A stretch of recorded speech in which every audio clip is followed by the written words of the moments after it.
नमस्कार, कैसे हैं आप लोग? मेरे ख्याल से अच्छे होंगे और अपनी पढ़ाई-लिखाई आप अच्छे से कर रहे होंगे। लेकिन जिन लोगों को मेंस देना है, उन लोगों की एक चिंता है, ख़ास करके उन लोगों की जो लोग पहली बार मेंस दे रहे हैं। और उनकी भी जो मेंस तो दे चुके हैं, लेकिन कई बार उनको लगता है कि अगर अच्छा आंसर लिख जाता, तो हमारा सिलेक्शन हो जाता। इंटरव्यू कॉल नहीं होता है। कई बार उनको लगता है कि हम पढ़ तो रहे हैं, लेकिन लिख नहीं पाते हैं। 15-20 मिनट का समय दीजिए और समझने की कोशिश कीजिए कि क्या आपको करना है, जिससे आपका आंसर लिखने का जो तरीका है वो बदल जाएगा। आप आंसर लिखने लगेंगे और आंसर लिखना आपके लिए बाएं हाथ का खेल होगा। उत्तर लिखना होगा बाएं हाथ का खेल, तो वाकई ऐसा होगा। तो सबसे जरूरी कौन सी बात है जिसको अगर आप फॉलो करना शुरू कर दें, तो आपके लिए आंसर लिखना आसान हो जाए। और ये बड़ा आसान भी है, बहुत आसान तरीका। जैसे कोई आपसे कहेगा कि बहुत ज़्यादा आप पढ़िए, मोटी-मोटी किताबें पढ़िए, टॉपिक को समझिए, टॉपिक को समझने के बाद में फिर उसका नोट्स बनाइए, नोट्स बनाने के बाद में आप आंसर करिए। नॉर्मली लोग ऐसा ही बताते हैं। बात भी सही है, ऐसा होता भी है कि आपको जब किसी टॉपिक का नॉलेज होता है, मान लीजिए कि कोई टॉपिक आपने लिया और इस टॉपिक को आपको लिखना है, कोई भी टॉपिक हो, किसी भी सब्जेक्ट का। यहाँ पर पेपर फर्स्ट से लेके पेपर 6 तक हम किसी भी पेपर की बात नहीं कर रहे हैं। यहाँ पर जो हम बात कर रहे हैं वो हर एक पेपर में काम आएगी। और ये बात जो हम कर रहे हैं वो किसी एक एग्जाम विशेष की बात हम नहीं कर रहे हैं। ये ऑल एग्जाम के लिए, कोई भी एग्जाम आपको देना हो, यूपीएससी के लिए भी ये काम की बात है, यूपीपीएससी के लिए, एमपीपीएससी के लिए, कोई भी एग्जाम आपको देना है उसके लिए ये काम की बात होती है। जब आपने तैयारी शुरू की होगी, या आज का जो युग है वो तो बड़ा डिजिटलाइज हो गया है। कुछ दिन पहले जो तैयारी शुरू करते थे लोग, तो उनसे सबसे पहले कहा जाता था कि भैया एक न्यूज़पेपर ले लो और इस न्यूज़पेपर को ए टू जेड पूरा पढ़ो और रोज पढ़ो, घंटे 1.5 घंटे लगे तब भी पढ़ो, ये कहा जाता था। आपने सुना होगा, आज भी कहा जाता है। लेकिन आज माध्यम बदल गया है। आज कोई चैनल है यूट्यूब पे जो इस न्यूज़पेपर की समरी जारी कर रहा है, कोई चैनल है जो न्यूज़पेपर के एडिटोरियल जो है उसको समराइज करके आपको दे रहा है, कोई न्यूज़पेपर है जो इसका चैनल है, या कोई वेबसाइट है जो इसका जिस्ट दे रही है। कोई कहता है हम पूरे मंथ का जो न्यूज़पेपर का आर्टिकल रहा है, उन सभी आर्टिकल्स का हम क्या कर रहे हैं, जिस्ट बना के आपको दे रहे हैं। तो आज थोड़ी सी पद्धतियां बदल गई हैं। आज का जो युग है वो डिजिटलाइज्ड है। आज का जो युग है वो ऐसा है, सूचनाओं तक पहुंच आपकी बड़ी आसान है, लेकिन बावजूद इसके कुछ जो चीजें हैं वो आपको करनी ही होती हैं। अगर आप वो ऐसे नहीं करते हैं तो आपको समस्याओं का सामना करना पड़ता है। अगर आप वैसे नहीं करते हैं तो कुछ ना कुछ कमी रह जाती है। तो मैं आपसे बताना ये चाहता हूं कि कुछ जो पुराने तरीके हैं वो वास्तव में बेहतरीन थे, बहुत बेहतर थे। अगर आपको अच्छी आंसर राइटिंग करनी है तो आप कहीं से भी पढ़ रहे हैं, कोई चैनल फॉलो कर रहे हैं जहां पे द हिंदू का डेली न्यूज एनालिसिस कोई कर रहा है, कोई एडिटोरियल डिस्कशन कर रहा है, कोई राज्यसभा लोकसभा टीवी का लेख आपको लिख के टू द पॉइंट जिस्ट बना के दे रहा है, वो सब आप जो कर रहे हैं उनको थोड़े समय के लिए रोक दीजिए और उससे कम समय में या उससे ज्यादा समय में जो बात मैं बताने जा रहा हूं, कितना भी समय आपको लगे, वो काम आप करना शुरू करिए। मेंस आंसर राइटिंग अगर आपको सीखनी है, मेंस पास करना है, तो मेंस के लिए आपको सीखना है आंसर राइटिंग। और इस आंसर राइटिंग के लिए आपको कुछ बेसिक चीजें करनी होंगी। पहली बात तो आपको बेसिक नॉलेज जो है, जो बेसिक्स आपने पढ़ा है जीएस के लिए, वो तो जरूरी है ही है। वो कहाँ से आपने पढ़ा है? एनसीईआरटी से आपने पढ़ा है, आपने कोई क्लास की है, किसी सर के नोट्स पढ़े हैं, क्लासेस से आपने सीखा है, नोट से सीखा है, डिपेंड करता है कहां से आपने किया है। कोई बात नहीं, उससे कोई फर्क नहीं पड़ता। बस बेसिक आपका तैयार है, इतना आपको पता है कि मिसाइल किसे कहते हैं, तो साइंस टेक में आप आंसर लिख सकते हैं जिस तरीके से मैं बता रहा हूं। आपको पता है कि अग्नि एक मिसाइल है, तो आप साइंस टेक का आंसर लिख पाएंगे। जैसी बातें हम करने जा रहे हैं अगर उसको आप फॉलो करेंगे। बाकी कुछ कोर पोर्शन है, इतिहास है, भूगोल है, पॉलिटी है, उसको तो आप पढ़ के रखते ही हैं, लेकिन जब लिखने की बारी आती है तो आपको दिक्कत होने लगती है। मैंने आपसे न्यूज़पेपर से बात शुरू की थी। जब आप एक न्यूज़पेपर उठाते हैं तो न्यूज़पेपर में बाकी तो बहुत सारी चीजें हैं जो सबके लिए दी होती हैं, लेकिन न्यूज़पेपर का एक जो सबसे इंपॉर्टेंट पेज होता है वो होता है एडिटोरियल का। ये पेज खास करके सिविल सर्विसेज स्टूडेंट के लिए बहुत ज्यादा महत्वपूर्ण होता है। हर एक न्यूज़पेपर में लगभग 2 बड़े आर्टिकल्स रोज छपते हैं। वो आर्टिकल कंटेम्प्रोरी जो उस समय का मुद्दा होगा, जो करंट का मुद्दा होगा, उससे वो रिलेटेड रहते हैं। आज का पेपर आप उठाएंगे तो आज के पेपर के जो आर्टिकल हैं वो ऐसा नहीं कि पुरानी 10 साल की पहले की, 5 साल या साल भर 6 महीने पहले की घटनाओं पर आधारित होंगे, वो आसपास की घटनाओं पर ही आधारित होंगे। ये मैं आपके लिए यहाँ पर लेके आया हूँ। जैसे एक पेपर है आज समाज, बहुत ज्यादा सर्कुलेशन नहीं है लेकिन आप जान रहे हैं, तो G20 देशों ने देखी कश्मीर की बदलती तस्वीर, एक आर्टिकल इसमें निकला और आपको ये कहीं से मिल गया तो आप इसको पढ़ सकते हैं। आजकल का तो डिजिटलाइज युग है, आपके पास सूचनाओं की पहुंच है, आप सूचनाओं तक आसानी से पहुंच जाते हैं, सूचनाएं आपके पास भी पहुंच जाती हैं और आप सूचनाओं तक पहुंच जाते हैं। इसको आपने देख लिया, आपने तुरंत उठाया, जैसे ये पायनियर है। दूसरा एक पेपर जैसे जो सब लोग पढ़ते हैं वो दैनिक जागरण में आपको दिखा रहा हूं। दैनिक जागरण का कोई आर्टिकल आपने उठाया और उसको देखा, पढ़ा, तो आप देखेंगे कि वो आसपास की जो घटनाएं हैं, हाल के दिनों की जो घटनाएं हैं, उन पर वो आधारित है। और अगर हाल की घटनाओं पर वो आधारित है तो केवल देखिए, ये राष्ट्रीय संस्करण है। आज देखिए यहाँ पर दो आर्टिकल निकले हैं। एक आर्टिकल यहाँ पर कह रहा है रेवड़ी संस्कृति पर विराम लगे, और दूसरा आर्टिकल है मृत्युदंड के तरीके पर अनावश्यक बहस। दोनों मेंस के टॉपिक है। संस्कृति आपके मेंस के पेपर में है, फर्स्ट पेपर में आप जाएंगे जीएस के, वहां मिलेगा। यूपी के पेपर में आएंगे तो फिफ्थ पेपर में आपको उत्तर प्रदेश की संस्कृति के बारे में लिखने को मिलेगा। तो रेवड़ी संस्कृति पर विराम लगे, एक राजनीतिक दल को मुफ्त उपहारों से जुड़ी अपनी योजना तो कल्याणकारी लगती है, पर दूसरे दल की योजना रेवड़ी लगती है। इस दृष्टिकोण, अब आप जब संस्कृति पढ़ते हैं तो केवल आप रिलेट करते हैं कि आर्ट एंड कल्चर, कला और संस्कृति, लेकिन यहां पर जब आपने पढ़ा तो संस्कृति केवल इतिहास से रिलेटेड शब्द नहीं रहा, एक कल्चर है जो डेवलप हो रहा है फ्री चीजों को बांटने का, तो उसको कह दिया गया रेवड़ी संस्कृति। और अगर यही चीज आपके पेपर में कहीं आ गई या आपने एस्से किया और एस्से के उसमें कहीं आपने इसको लिख दिया, तो आपका माना जाएगा कि आपने जो लिखा है वो थोड़ा सा स्तरीय है, आपने जो लिखा है आपको समझबूझ है चीजों को, आपने जो लिखा है उन चीजों को आप समझते भी हैं, है ना, उसकी एनालिसिस आप कर सकते हैं। तो आपने ये आर्टिकल पढ़ा। अब आर्टिकल ऊपर से दिख रहा था कि संस्कृति, लेकिन ये आर्ट एंड कल्चर से रिलेटेड नहीं था।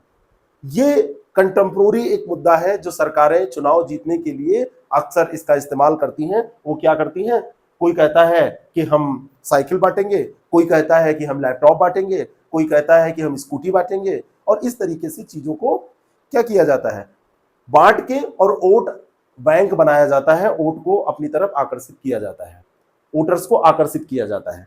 आपने आर्टिकल पढ़ा और आर्टिकल पढ़ने के बाद में आपने कुछ नहीं, बस आसानी से जैसे स्टोरी पढ़ते हैं, स्टोरी की तरह उसको पढ़ते चले गए और कुछ इंपॉर्टेंट चीजें आपको नजर आई। मान लीजिए कि इसमें थोड़ा सा डेटा आपने ले लिया कि कब कब क्या क्या कैसे हुआ है, और उससे मुख्य तौर पर आपने यहां पर यह देख लिया कि उससे गवर्नमेंट के ऊपर कितना भार आया है। गवर्नमेंट फ्री में बांट तो देती है, लेकिन गवर्नमेंट पैसा कहां से लाती है, तो गवर्नमेंट पैसा खर्च करती है हमेशा पब्लिक का, जो हम टैक्सेस के रूप में पे करते हैं। बहुत सारी चीजें हैं जो गवर्नमेंट हम पे भार लगाती है, हम पे आधारित टैक्स होते हैं, और इन्हीं पैसे को वो बांट देती है, खर्च करती है। तो एक रूप में तो ये भी लोग कहते हैं कि जो पब्लिक का पैसा है वो पब्लिक के लिए ही यूज हो रहा है, तो इसमें बुराई क्या है। लेकिन बुराई यह है कि ये पब्लिक मेहनत करती है और इससे टैक्स लेके अगर डेवलपमेंट में लगाया गया होता तो डेवलपमेंट से सबको लाभ मिलता, इसको भी लाभ मिलता जिसको ये बांटा जा रहा है, और जिसने पैसा यहाँ पे टैक्स के रूप में दिया है उसको भी लाभ मिलता। लेकिन यहाँ तो मुफ्त। और फिर मोटिव क्या है, मोटिव बहुत बड़ी चीज होती है। मोटिव है यहाँ पर वोट लेना, वोट बैंक की राजनीति है ये, वोट लेना। तो गलत तरीके से ये लोकतंत्र के लिए भी सही नहीं है। अब डायमेंशंस आप निकालेंगे कई तरीके से, इसमें आर्थिक दृष्टि से इसका शोषण हुआ, ठीक है, यहां पर पैसा पहुंच रहा है तो इसका कुछ कल्याण तो हो रहा है, लेकिन अगर नैतिकता की दृष्टि से देखेंगे तो इस वर्ग के लिए ये सही नहीं है। अगर आप लोकतंत्र की दृष्टि से देखेंगे तो ऐसा वोट खरीदने जैसा कुछ ही आपको लगेगा, ये सही नहीं होगा। एक आर्टिकल आपको कई डायमेंशंस ओपन करके दे रहा है, और एक आर्टिकल अगर कई डायमेंशंस आपको ओपन करके दे रहा है तो आप कई तरीके से यहां पर सोच भी सकते हैं। तो मैंने कहा कि आप क्या करिए, न्यूज़पेपर का ये पेज खोलिए और कम से कम दो पेपर का ये आर्टिकल, जो एडिटोरियल जिसको आप बोलते हैं या इसको आप आर्टिकल कह सकते हैं, इसको आप पढ़िए। जब आप इसको पढ़ेंगे तो इससे आपका जो ट्रेडिशनल नॉलेज है वो भी बढ़ेगा। अगर पॉलिटिकल कोई आर्टिकल है तो उसमें अनुच्छेद की भी बात की जाएगी, कोई इकोनॉमिकल आर्टिकल है तो उसमें राजकोषीय नीतियों के बारे में भी बात की जाएगी, घाटे के बारे में भी बात की जाएगी, पॉलिसीज के बारे में भी बात की जाएगी, है ना, ट्रेड पॉलिसीज के बारे में भी बात की जाएगी। तो आप ये काम रोज करना आज से चालू कर दीजिए। जैसे आपने आर्टिकल उठाया और उसको पढ़ा, बिल्कुल इजी वे में कहानी की तरह पढ़ते चले गए, लेकिन जैसे मैंने कहा ना, कुछ फैक्ट मिल गए, कुछ अनुच्छेद मिल गए, कुछ आपको नीतियां मिल गई, तो उसको आपने अंडरलाइन कर लिया। तो वहीं पे आपका काम इस लेवल का हो गया कि आप जब लिखेंगे तो वो चीजें आ जाएंगी। क्यों ये जरूरी है, थोड़ी सी बात इस पे करते हैं। ये जो आर्टिकल लिखने वाले लोग होते हैं, जो इसको लेखक इसके होते हैं, जिसको आप कह सकते हैं राइटर, नॉर्मली ये कौन लोग होते हैं? ये लोग होते हैं, कोई पूर्व अधिकारी होता है, अधिकारी कोई छोटे मोटे नहीं, ये क्या होते हैं, कोई रिटायर्ड आईएएस होता है, आईपीएस होता है, आईआरएस होता है, और ये नौकरी कर चुके होते हैं या नौकरी कर रहे होते हैं। दूसरे यहां पर वरिष्ठ राजनयिक होते हैं, यहां पर जो लोग होते हैं वो प्रोफेसर्स होते हैं, यहां पर कोई वरिष्ठ राजनेता होता है, जो पढ़ा लिखा नेता। नॉर्मली जब नेता की बात आती है तो हम कहते हैं ये क्या पढ़ाएगा यूपीएससी का, वो तो खुद ही साइन नहीं कर पाता, अंगूठा टेक है। लेकिन जो पेपर में लिख रहा है वो वरिष्ठ राजनेता भी हो सकता है, प्रोफेसर हो सकता है, कोई बहुत बड़ा। यहां पर आप देखेंगे कोई आपको दर्शन शास्त्री भी कई बार मिल जाएगा, जो दर्शन पे लिख रहा है, दार्शनिक होगा, है ना, दर्शन शास्त्री नहीं, उसको दार्शनिक कहते हैं। कोई समाज शास्त्री, मेरे दिमाग में समाज शास्त्री चल रहा था, तो कोई समाज शास्त्री भी हो सकता है। कोई हो सकता है जो लोकतंत्र के पे बड़ा काम किया हो, उसका बहुत बड़ा हितैषी हो। कोई महिलाओं पर काम करने वाला व्यक्ति हो सकता है ना, वो कोई महिला संगठन पर चला रहा हो या चला रही हो। कोई फेमिनिस्ट हो सकता है, इसमें कोई वामपंथी भी हो सकता है, कोई उदार दृष्टिकोण से भी कुछ भी लिख सकता है, कहीं दक्षिणपंथी कहीं वामपंथी। इन चीजों से तो आपको बचना पड़ेगा। लेकिन ये जो लोग हैं, ये अपना पूरा जितना इन्होंने अभी तक का अनुभव रहा है उसका निचोड़ आपके सामने प्रस्तुत किया। राइटिंग के लिए क्या चाहिए? एक आपको चाहिए लेखन शैली, और दूसरा आपको चाहिए कंटेंट। दूसरा आपको चाहिए कंटेंट। ये दोनों चीजें आपको इस जो आर्टिकल आप पढ़ रहे हैं यहां से मिल रही हैं, और ये दोनों कोई बनावटी या सतही चीजें नहीं है। यहां पर इनका अनुभव लगा है पूरा। जो भी लिखेगा तो उसको अपनी बदनामी का डर भी होता है, तो वो बिल्कुल निचोड़ के देता है। बिल्कुल लगता है कि हाँ, इससे अच्छा मैं नहीं लिख सकता, इतना अच्छा वो देता है। आप इसको पढ़िए, ये चीजें आपको इससे मिलने लगेंगी। और जब आप इसको पढ़ेंगे, आप 15-20 दिन इसको करके देखिए, तो आपको टॉपिक की समझ तो होगी ही। टॉपिक की समझ होने के साथ साथ में लेखन शैली आपकी डेवलप होने लगेगी। और जब आपने आर्टिकल पढ़ा, मान लीजिए कि वो आर्टिकल 2000 शब्दों का था, तो आप वो कोशिश करिए कि वो आर्टिकल आप 200 शब्दों में लिख डालें, 200 शब्दों में निचोड़ के उसको ले आए।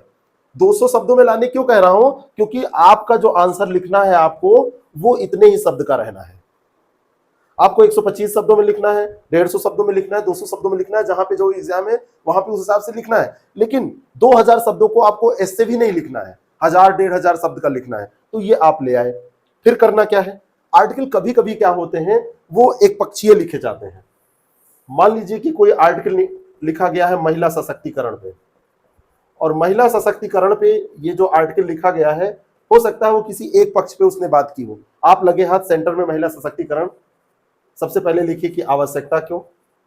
डायमेंशंस आप ओपन करिए, तुरंत आप दूसरा डायमेंशन देखिए, वर्तमान स्थिति। तीसरा डायमेंशन आप करिए कि गवर्नमेंट के प्रयास। चौथा डायमेंशन आप लिखिए चुनौतियां। एक डायमेंशन आप लिखिए यहां पर समाधान। आप तुरंत इतने डायमेंशंस ओपन कर लीजिए। सशक्त किसको करना पड़ता है? जो कहीं ना कहीं कमजोर है। तो जब आवश्यकता क्यों, तो यहां पर इतिहास आ गया। हमेशा महिलाएं कमजोर नहीं रही हैं, लेकिन हमेशा महिलाएं सशक्त भी नहीं रही हैं। कुछ एक सशक्त रही हैं तो उनका हम उदाहरण दे देते हैं, लेकिन 50-50 की आबादी मोटे तौर पर है, थोड़ी सी कम है महिलाओं की, लेकिन इतना कहीं पर इनकी भागीदारी आपको नहीं दिखेगी। तो इतनी भागीदारी नहीं दिख रही है, तो इसीलिए आवश्यकता पड़ रही है। वर्तमान में क्या स्थिति है, तो आप दिखाइए। वर्तमान समय में तो लड़कियां टॉप भी कर रही हैं, लड़कियों को अवसर मिल रहा है, आगे बढ़ भी रही हैं, लेकिन अभी भी कुछ क्षेत्र है जहां पे बाल विवाह हो जा रहे हैं, अभी भी क्षेत्र है जहां पर लड़कियों को भ्रूण हत्या का शिकार होना पड़ रहा है, अभी दोयम दर्जे का उनको माना जा रहा है, अभी भी उनको भार माना जा रहा है। लेकिन बहुत सुधार हुए हैं, गवर्नमेंट ने जो प्रयास किए हैं, जो कर रही है, उसको देखिए। चुनौतियां क्या हैं? चुनौतियां यही है कि हमारी सामाजिक जो सोच है वो नहीं बदलेगी, तब तक नहीं होगा।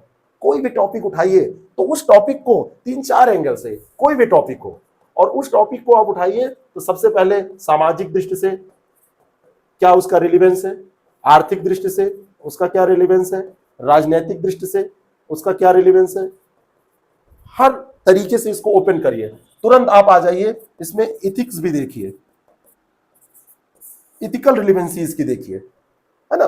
और फिर आप क्या सोचते हैं, आप इसके बारे में, टॉपिक के बारे में आपकी जो राय है, और आपकी राय ये कहां से आएगी? ये जो आप आर्टिकल पढ़ रहे हैं ना, आप बहुत बड़े फिलोसोफर नहीं हो सकते, आप बड़े दर्शन शास्त्र मतलब समाजशास्त्री नहीं हो सकते, आप बड़े दार्शनिक नहीं हो सकते, आप बड़े भूगोलविद नहीं हो सकते, क्योंकि आपको 7 सब्जेक्ट पढ़ने हैं। लेकिन जो आर्टिकल आपने पढ़ा है, उसने जो राय दी थी, उस राय को आप अपनी राय बना के लिखिए, है ना। आप अपने शब्दों में लिखिए।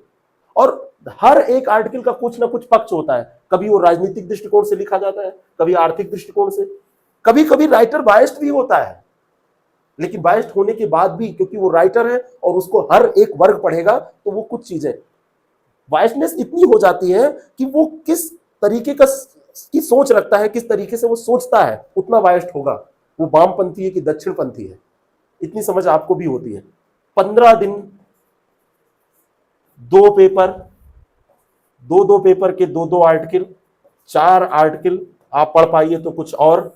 एक आध पेपर के, पेपर कौन सा होना चाहिए मुद्दा नहीं है, हिंदी इंग्लिश कोई भी हो सकता है। आप हिंदी में पढ़ रहे हैं तो हिंदी में कोई भी पेपर आप पढ़ सकते हैं, अमर उजाला भी पढ़ सकते हैं, दैनिक जागरण भी आप पढ़ सकते हैं। आपको आज रीच की दिक्कत नहीं है, सारी चीजें आपको मिल जाती हैं। आप टेलीग्राम ग्रुप कोई ज्वाइन कर लीजिए, इसमें ऑल न्यूज़पेपर आर्टिकल, जैसे मैंने यहाँ पे ओपन किया है, आपको वो मिल जाएगा। देखिए सारे न्यूज़पेपर के प्रमुख हिंदी न्यूज़पेपर जो हैं उनके आर्टिकल दिए हैं। राष्ट्रीय सुरक्षा के विजन के साथ बढ़ती सक्रियता दे दी है, आप इसको पढ़िए। जो इंटरनेट सिक्योरिटी की बात आएगी, राष्ट्रीय सुरक्षा की बात आएगी, आप इसको लिखेंगे, है ना। जैसे मैंने एक उदाहरण आपको दिया कि यहां पर संस्कृति शब्द आया, इतिहास में आप पढ़ते हैं, लेकिन संस्कृति तो हर पल निर्मित ही हो रही है। भविष्य के लिए जो आज हो रहा है वो बाद में हम जब वो इतिहास बन जाएगा। लेकिन सभ्यता और संस्कृति ऐसा नहीं कि केवल इतिहास में पढ़ते हैं, तो ये भी तो एक संस्कृति का विकास होता है कि फ्री में चीजें बांटो और वोट पाओ, सरकार बनाओ, जीत लो। बहुत ज्यादा पॉलिटिकल आर्टिकल आपको नहीं पढ़ने जहां पे एक पार्टी दूसरे पार्टी का कोई मेंबर है और दूसरे पार्टी की बुराई कर रहा है, वो आपके काम का नहीं है। लेकिन हफ्ते में 1-2 आर्टिकल ऐसे आते हैं, बाकी सारे आर्टिकल अच्छे होते हैं। कोई सामाजिक होता है, एग्रीकल्चर पे आर्टिकल निकला। अब भारत में एग्रीकल्चर की क्या समस्या है ये आप कमरे में बैठ के तो जान नहीं सकते, लेकिन जो आर्टिकल लिख रहा है और उसने लिख दिया, मान लीजिए कि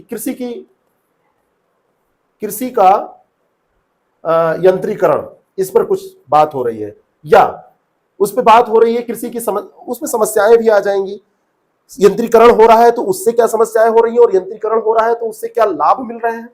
या बात हो रही है कि कृषि का विकास, अब विकास करने के लिए यंत्रीकरण एक उसका एक पहलू हो जाएगा।